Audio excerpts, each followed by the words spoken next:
Olá, meus queridos amigos, meus queridos irmãos, sejam todos muito bem-vindos a mais um estudo das cartas de Paulo à luz da doutrina espírita. É com muita alegria que hoje vamos estudar o capítulo 5 da carta aos Romanos. Olha só, já estamos chegando no capítulo 5. Eu, particularmente, estou gostando muito de estudar as cartas de Paulo à luz da nossa amada doutrina espírita. Essas cartas que tanto nos esclarecem, essas cartas que foram escritas há 2000 anos atrás e que até hoje são por vezes incompreendidas, mas quem se dedica a estudá-las com afinco, estudá-las com a luz presente no coração de cada um, esse descobre um mundo novo, um mundo cheio de belezas, naquelas palavras tão lindas do apóstolo Paulo. E hoje, capítulo 5 da carta aos Romanos, essa carta tão importante, porque foi escrita para uma sociedade muito plural, uma sociedade aí que tinha muitos judeus, muitos gentios, pessoas aí de vários credos e que se converteram ao cristianismo, aquele cristianismo nascente, pulsante, puro. E Paulo, por várias vezes, teve que interceder com a sua clareza de pensamento e de sentimento, orientando os irmãos que estavam ali um pouco verdes na fé cristã e que traziam ainda vícios de sua antiga fé, sendo implantados ali esses vícios no cristianismo, e Paulo ali tendo que muitas vezes tirar ervas daninhas, muitas vezes mediar conflitos entre judeus, entre gentios, entre homens e mulheres. E enquanto Paulo fazia esse trabalho para o cristianismo nascente, de divulgação, de esclarecimento, de mediação, o próprio Cristo fazia também um trabalho lindo no coração de Paulo.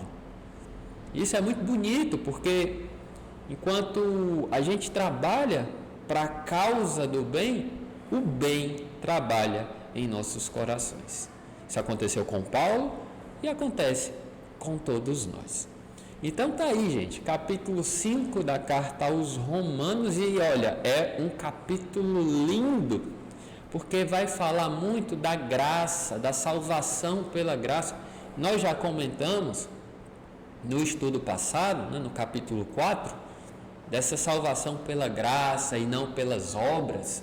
Nós entendemos que as obras que Paulo fala, que não salvam, nós entendemos o porquê, e podem ser obras físicas, aquelas que os judeus faziam nas sinagogas, obras materiais de acender incensos, se dedicar ao Shabat, esse tipo de coisa, esse tipo de obra, que por si só não salvavam, mas também as obras como migalhas que nós damos para o mundo, pequenas obras em verdade, mas que não importando o tamanho dessas obras, nós seríamos salvos sim pela graça de Deus e pela fé em nosso Senhor Jesus Cristo.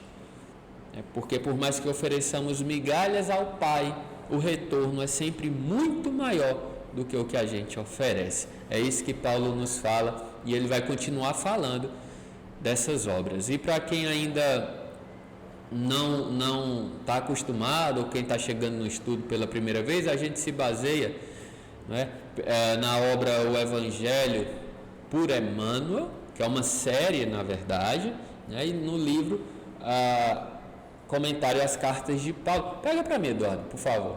Comentário às Cartas de Paulo. Esse livro aqui, gente, a gente se baseia por ele. Ele vai fazendo comentários. Obrigado, Eduardo. Ele vai fazendo comentários sobre trechos das cartas de Paulo e coloca obras do Emmanuel que tem a ver com o texto, o trecho do texto aí destacado, tá? E vamos lá, capítulo 5, vamos estudar. Intitulamos ali o motivo da nossa esperança. Por que a gente deve ter esperança na salvação se a gente por vezes faz tão pouco?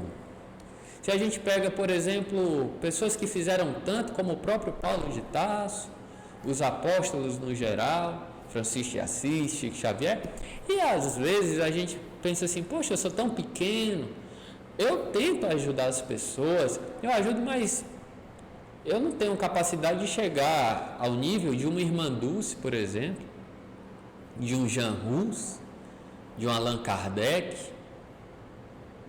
de um Paulo de Tarso. Será que eu vou ser salvo? Aí Paulo vai falar sobre isso. Paulo vai começar dizendo assim: tendo sido, pois, justificados pela fé, temos paz com Deus por nosso Senhor Jesus Cristo. E essa parte que está sublinhada, né, que aqui está no versículo 1 e no 3, é porque a gente vai destacar e pegar uma obra do Emmanuel mais à frente, para a gente comentar um pouco mais aprofundado, tá? Mas o primeiro comentário que a gente faz é o seguinte: nós somos justificados pela fé, e por isso temos paz com Deus, porque a nossa fé, e Jesus diz, a tua fé te salvou, a nossa fé nos salva, porque é a nossa fé que nos faz nos dedicar à reforma íntima, ao cultivo do bem, à caridade, à benevolência, à bondade para com o próximo. Não aquela fé unicamente contemplativa, mas a fé que se transforma em ação. Então, assim, nós somos justificados pela nossa fé. E por isso nós temos paz em Deus, por nosso Senhor Jesus Cristo. Ou seja, se você está fazendo bem e tem a consciência tranquila, gente, você fica em paz. Você fica em paz. Poxa, eu fiz tudo o que eu pude. Eu estou ajudando. Eu estou fazendo o máximo que eu posso. Pode até não ser ao nível de um Chico Xavier, de um Paulo de Tarso, mas é o máximo que eu posso entregar. Disso minha consciência está limpa, está tranquila. É por isso que Paulo diz, temos paz com Deus. É nesse sentido. Aí ele vai continuar. Pelo qual também temos entrada pela fé a esta graça, ou seja, esta fé que se transforma em reforma íntima, que se transforma em ação, nos dá acesso à graça de Deus e de Jesus Cristo, no qual estamos firmes e nos gloriamos na esperança da glória de Deus, porque a gente faz o bem na esperança de um dia atingirmos patamares superiores de elevação espiritual, de um dia vermos em verdade a glória de Deus em sua plenitude. É isso que Paulo está dizendo.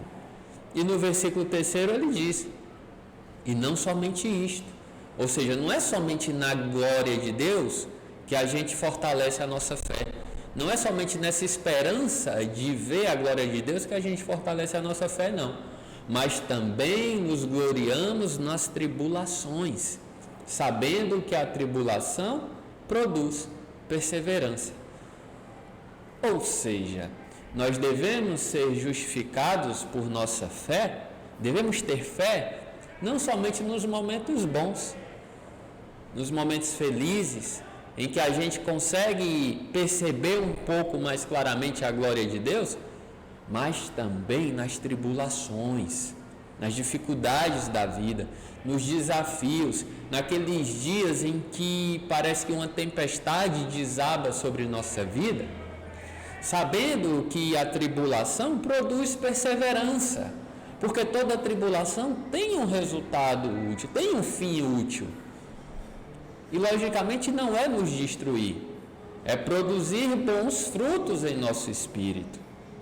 E aqui, não é, a gente pega a primeira referência, que é daquele versículo 1, somos justificados pela fé, e aí, né, destacamos aqui a revista Reformador, agosto de 1967, página 160, título da mensagem, Na Conquista da Fé.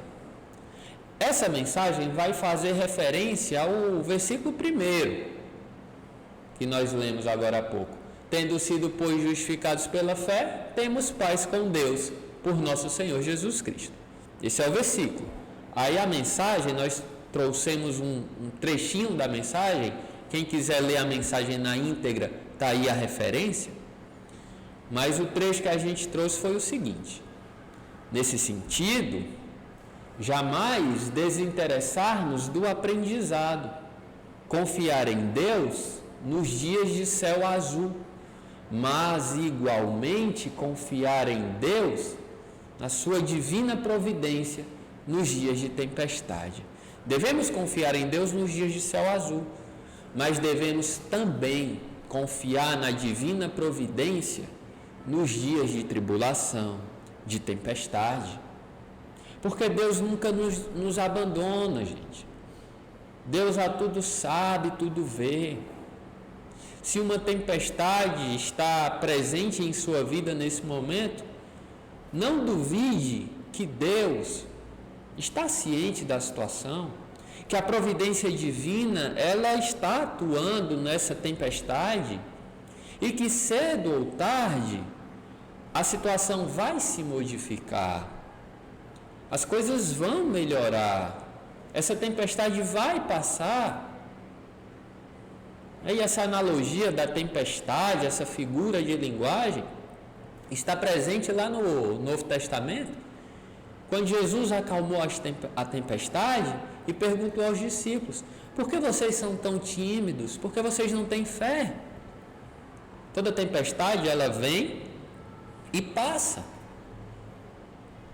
O próprio Emmanuel fala, né? Os sofrimentos da vida são semelhantes a tempestades. Eles se formam, desaguam e passam. E aí, quando elas passam, fica o aprendizado, a renovação, uma atmosfera mais limpa, os pássaros voltam a cantar, reconstroem os ninhos e a vida se renova.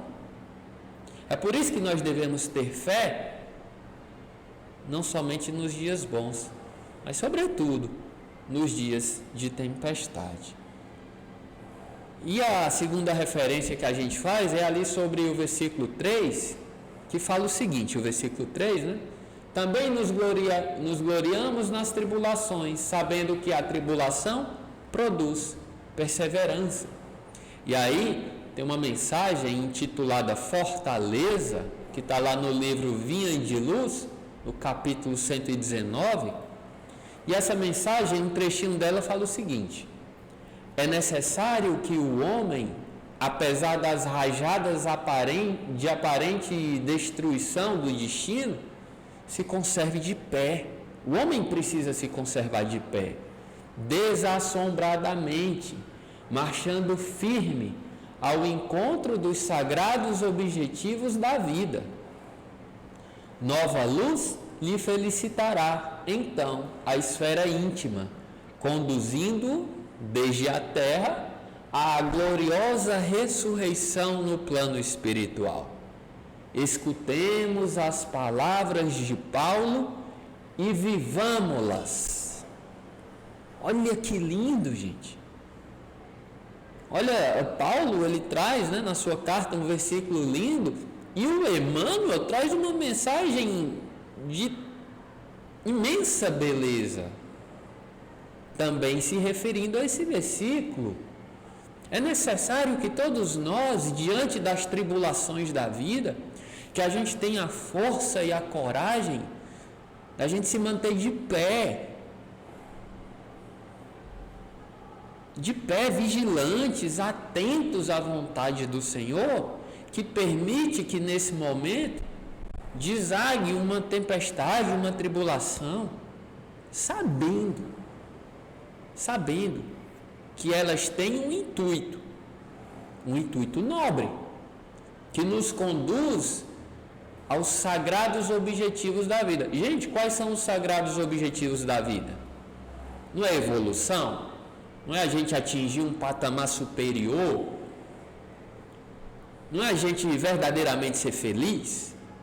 E para a gente ser feliz, gente, a gente não deve esperar mar de rosas, não. Nós devemos esperar muitos desafios, porque não tem espírito puro bobinho, não tem espírito puro frágil. Os espíritos puros, que gozam da verdadeira felicidade, eles são espíritos extremamente fortes. E para que eles sejam fortes hoje, eles precisaram no passado passar por tribulações, por desafios. Isso que a gente está passando hoje, na verdade, é semelhante a uma academia que fortalece as nossas fibras espirituais. Na academia você está lá pegando peso e dói, né? Dói o músculo, queima. Você sente dor, mas é a dor do crescimento. O resultado virá. É isso que acontece com todos nós. Então nós devemos encarar as tribulações com fortaleza, nos mantendo firmes, com força e coragem. Porque os sofrimentos vão passar e o resultado virá. Tá? Muito bonito isso, né, Eduardo? Muito bonito. E aí, Paulo ele continua, né? Além, gente, da perseverança, as tribulações trazem também paciência e experiência. E a experiência traz também a esperança. Sabe por quê? Porque quando você passa por tribulações, uma após a outra, e vai se fortalecendo na fé, você vai adquirindo a paciência de saber, com experiência, que tudo aquilo vai passar, porque você já passou por outras tribulações no passado. Você já sabe que elas são passageiras. Você sabe que a providência divina vai colocar cada coisa no seu lugar. Então, com experiência, você adquire também a paciência e a esperança. A esperança de dias melhores, a esperança de que tudo isso vai passar.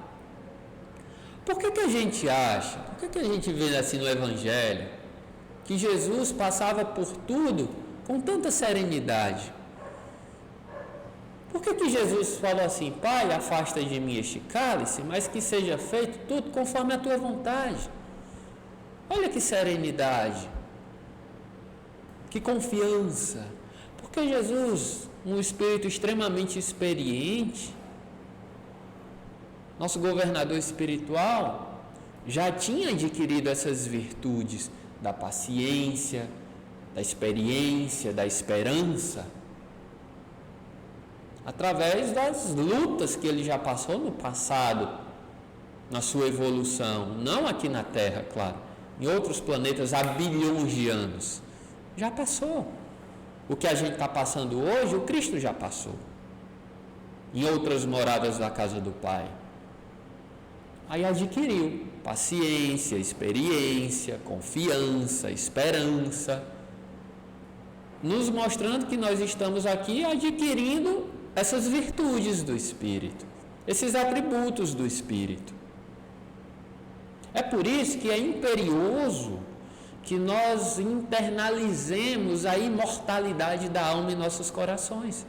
Porque a gente sabe da imortalidade da alma, a gente estuda, sobretudo nós espíritas e cristãos, mas a gente não tem ainda isso internalizado em nós. Porque se a gente tivesse, a gente não ia se desesperar diante das tribulações da vida. Se eu estou falando da maioria de nós. Quem tem internalizado em si a imortalidade da alma, esse conhecimento, não se desespera diante das tribulações da vida, não, porque sabe que tudo é passageiro, sabe que nada vai lhe destruir. Então nós estamos aqui hoje para internalizar a imortalidade da alma em nosso coração. Tá? Aí o Paulo ele continua. E a esperança não traz confusão, olha só. Porquanto o amor de Deus está derramado em nossos corações pelo Espírito Santo que nos foi dado. Quem tem esperança verdadeira, quem tem paciência, esperança, serenidade, não se desespera, não faz confusão. Independente do que aconteça na sua vida, se você tem internalizado em si a imortalidade da alma, você não faz confusão com a vida. Você não briga com a vida, você não troca os pés pelas mãos, porque você já está sereno, você já tem dentro de si a esperança em dias melhores baseado no Evangelho. Então você não faz confusão com a vida, aconteça o que acontecer, nada mais te tira do prumo. E foi isso que aconteceu com Paulo, por exemplo, no final da sua encarnação. Está descrito no livro Paulo e Estevão.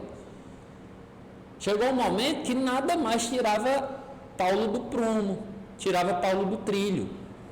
E ali está descrito no livro que naquele momento que Paulo adquiriu de fato essa serenidade, essa esperança, ali ele teve o acesso ao reino de Deus, ou seja, aos mundos superiores.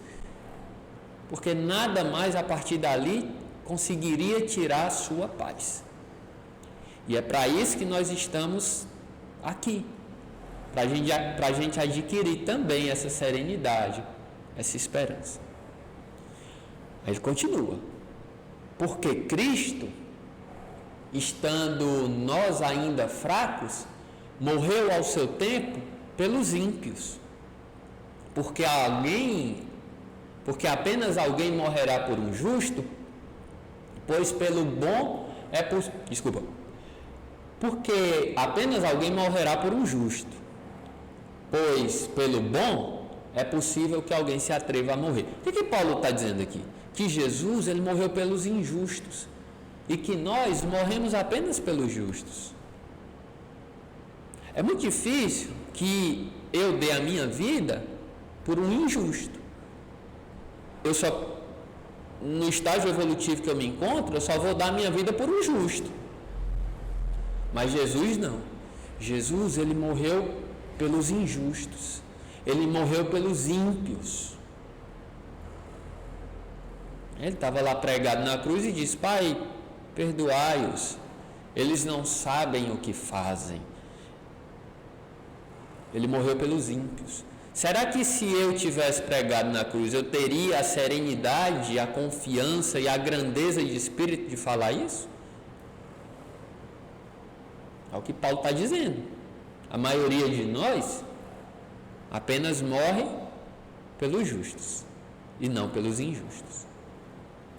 Mas Deus demonstra seu amor para conosco porque Cristo morreu por nós quando ainda éramos pecadores. É isso que ele está dizendo. Olha aí, fortalecendo ainda mais essa ideia. Nós, sem merecermos, Cristo deu sua vida por nós.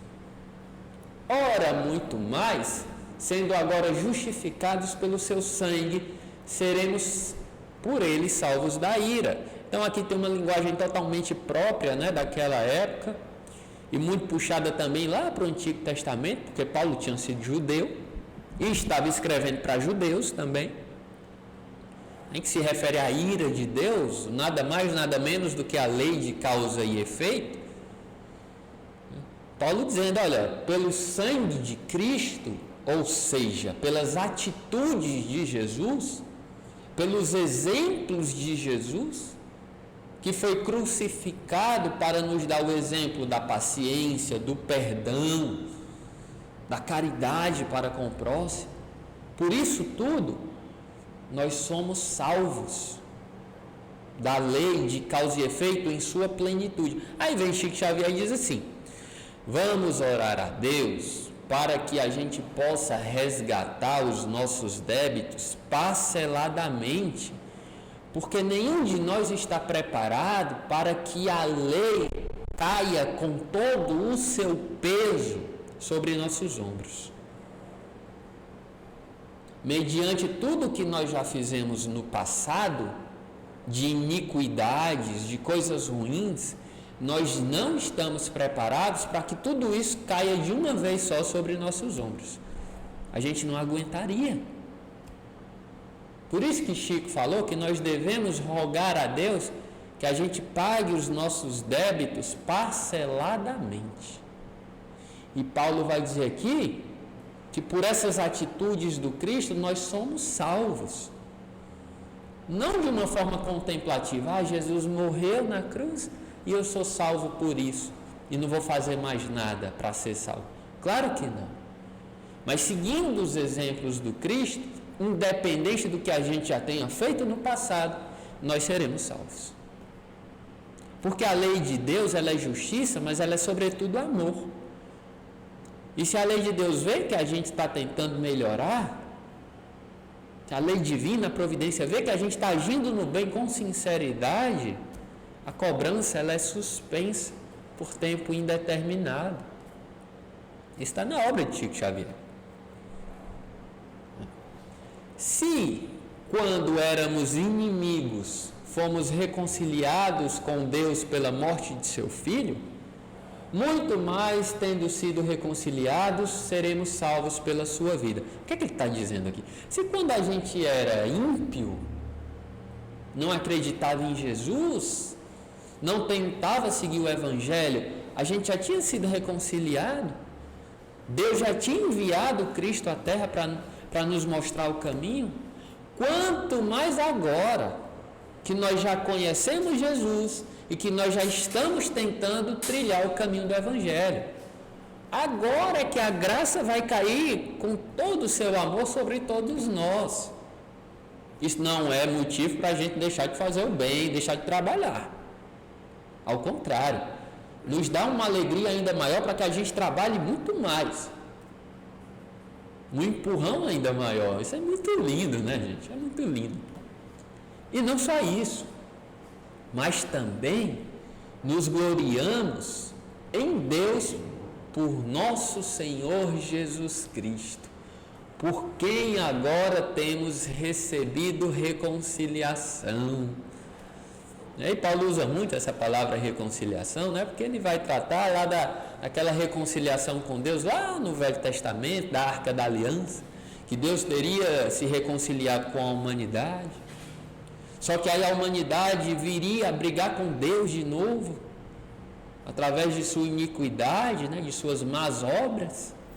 Aí Deus vai e manda Jesus à terra para se reconciliar de novo com a humanidade.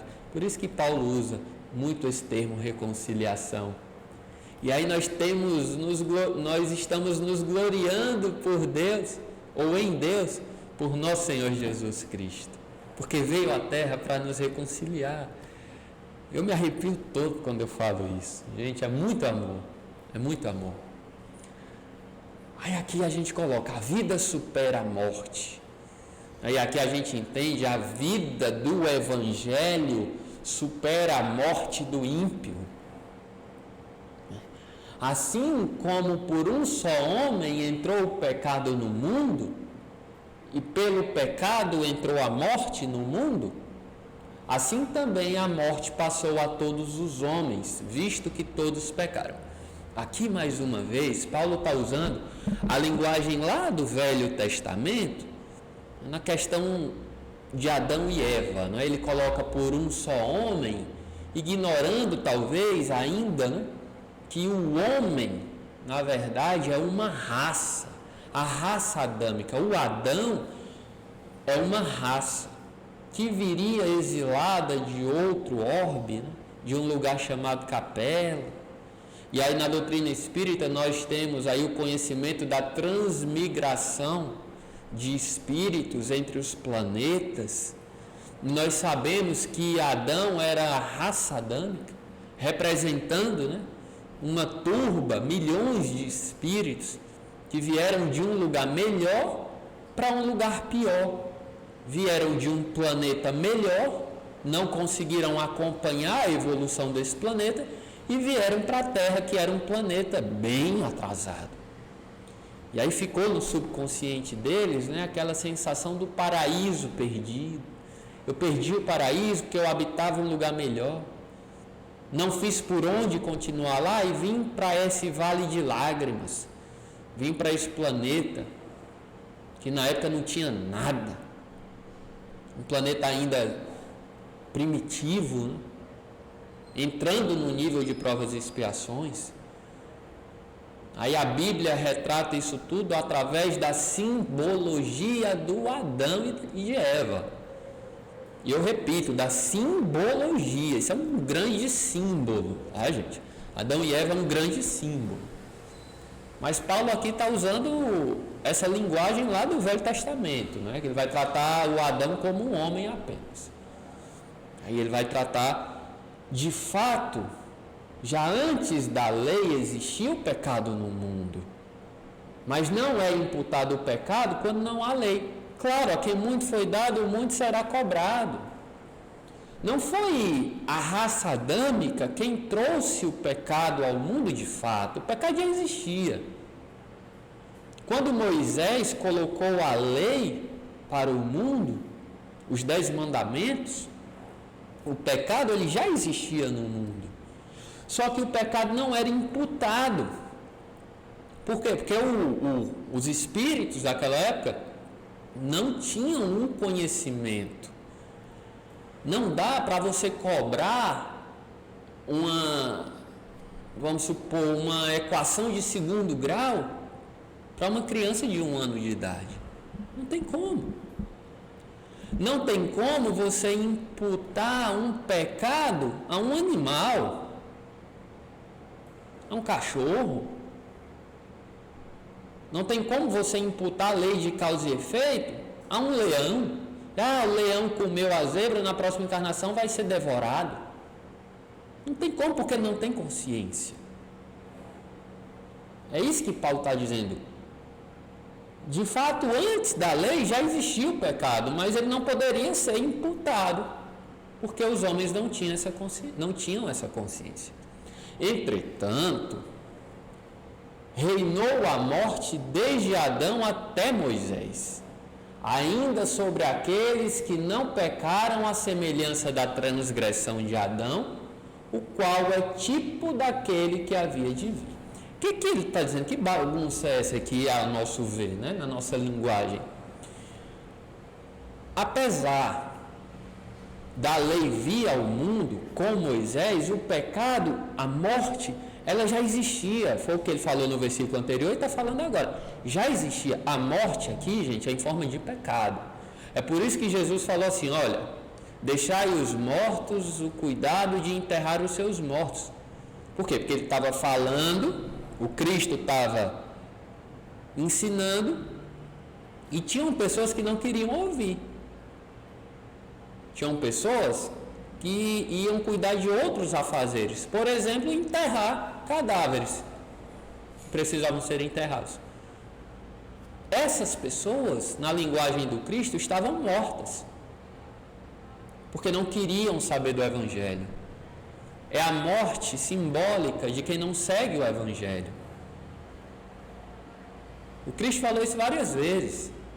Assim, eu vim trazer vida e vida em abundância. A vida é o Evangelho. Porque quem crê em mim já está morto. Quem não crê em mim, aliás, já está morto. Quem não crê em mim já está morto. Então é essa morte que Paulo está dizendo aqui. A morte do pecado. A morte da gente estar vivendo fora das leis sublimes, dos ditames sublimes da evolução. É isso. É isso. Tá? O dom da graça, porém, não é como a falta. Olha, isso aqui que Paulo vai falar é muito, muito bonito. O dom da graça não é como a falta. Se todos morreram devido à falta de um só, aí ele se refere a Adão, né? Muito mais abundantemente se derramou sobre todos a graça de Deus e o dom gratuito de um só homem, Jesus Cristo. O que é que ele está dizendo aqui? Que a gente faz muita coisa errada, mas mesmo assim a graça de Deus advém sobre todos nós de uma forma muito maior do que os nossos pecados. A gente comete pecado, a gente ainda transgride a lei, mas a graça de Deus é muito maior do que nossas transgressões. A dádiva não é como por um só que pecou, porque o julgamento veio, na verdade, de uma só ofensa para a condenação. mas o dom veio de muitas ofensas para a justificação. Isso aqui é uma crítica de Paulo àquela contextualização lá do Velho Testamento, que a gente estava condenado por causa de uma transgressão de Adão. Paulo dizendo, olha, somos condenados por uma transgressão, de Adão? Não, o dom veio de muitas ofensas para a justificação. E no versículo seguinte ele vai ser mais claro, quando ele diz assim, se pela ofensa de um só, se pela ofensa de um só reinou por ele a morte, muito mais os que receberam a abundância da graça e o dom da justiça reinarão em vida por um só, que é Jesus Cristo. Então vamos parar de ficar pensando, né? Adão ferrou a gente. Adão errou e condenou toda a humanidade. Não, porque veio Jesus e derramou a graça sobre todos nós, pela misericórdia de Deus. Então não é porque uma turba de espíritos, num passado remoto, erraram em outro lugar, a casa do Pai, e vieram para a terra, que a gente deve focar nisso. Será que eu estava ali? O que foi que eu fiz no passado? Isso não importa, porque a graça de Deus por nosso Senhor Jesus Cristo é muito maior do que tudo isso. E é por isso que nós devemos ser justificados. E aí, na capa do livro Exilados de Capela, a gente vê aí a evolução da espécie humana, independente de quem éramos no passado, o que importa é o que a gente faz hoje, pela graça de Deus por nosso Senhor Jesus Cristo. Portanto, assim como pela falta de um só resultou a condenação para todos os homens, do mesmo modo foi pela justiça de um só que resultou para todos os homens a justificação que dá a vida. Ele aí, pincelando, colocando nessa figura essa questão de que no passado fomos condenados, hoje somos salvos pelo amor de Jesus. Assim como pela desobediência de um só homem, a figura de Adão, todos se tornaram pecadores, do mesmo modo, pela obediência de um só, todos se tornaram justos. Aí muita gente confunde, essa passagem aqui, essa parte. Jesus, Filho de Deus, obedeceu à risca a lei de Deus, derramou seu sangue para nos salvar, estamos todos salvos e não precisamos mais fazer nada, apenas crer em Deus, apenas crer em Jesus, quando isso é um equívoco. Nós já comentamos aqui, Jesus, ele era obediente a Deus para nos mostrar o caminho, que nós devemos ser também obedientes à sua lei, praticando a justiça e o amor. Nem só um, nem só o outro, os dois juntos. Justiça e amor. E não apenas ficarmos num estado contemplativo. Jesus veio e me salvou, não preciso fazer mais nada, apenas crer. Não, a crença em Jesus, a crença verdadeira é sobretudo uma crença traduzida em ações. É quem vive o Evangelho. E com Paulo não era diferente. Paulo viveu o Evangelho. Não ficou apenas no estado contemplativo. Tá? Importante a gente dizer isso. A lei sobreveio para dar plena consciência da falta. Então, por que a lei veio ao mundo? Porque tudo evolui na natureza.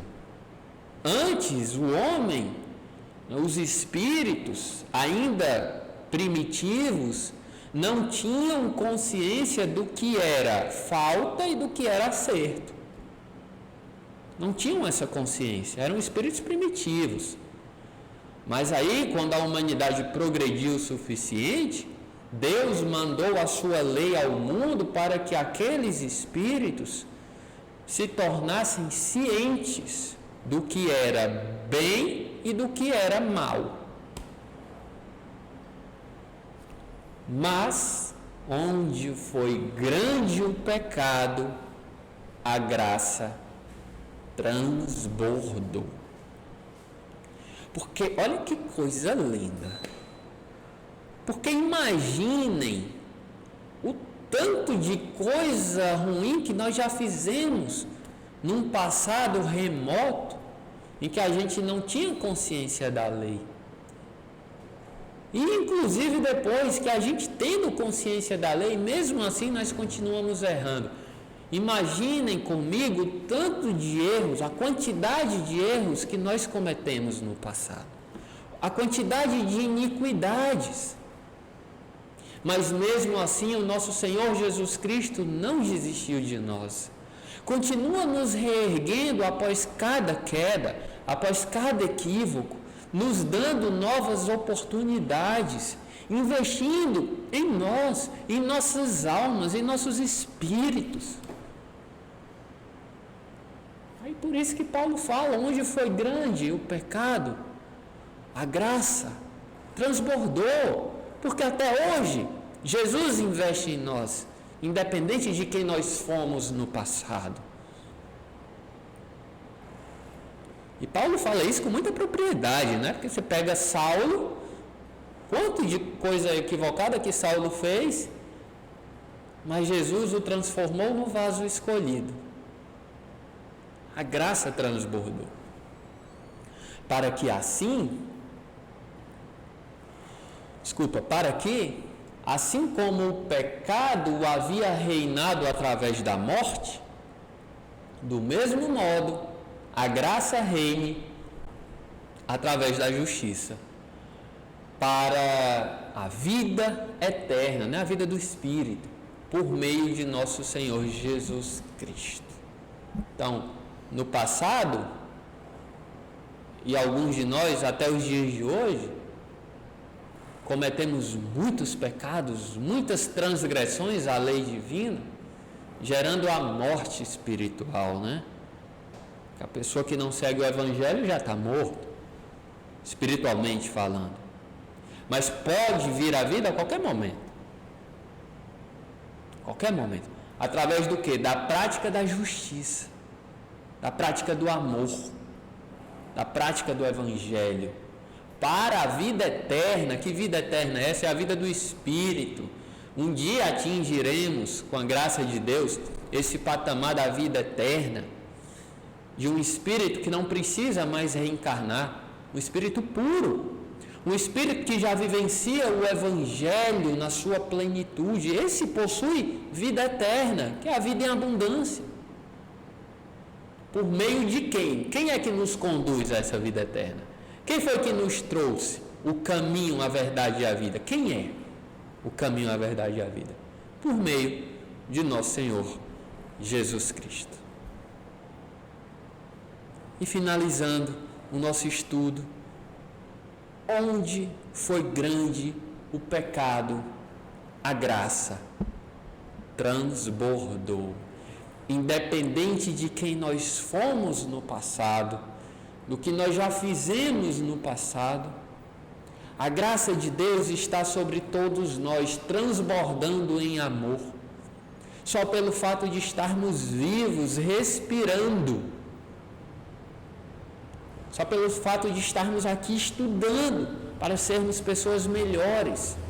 Isso é a graça de Deus transbordando sobre nossas vidas.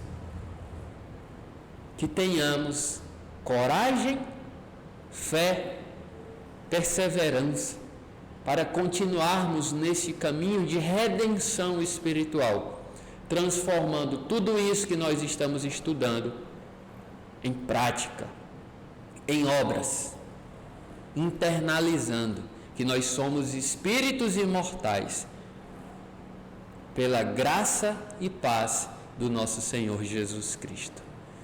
Meus amigos, um grande abraço, que nosso Senhor nos abençoe e que Deus seja sempre louvado.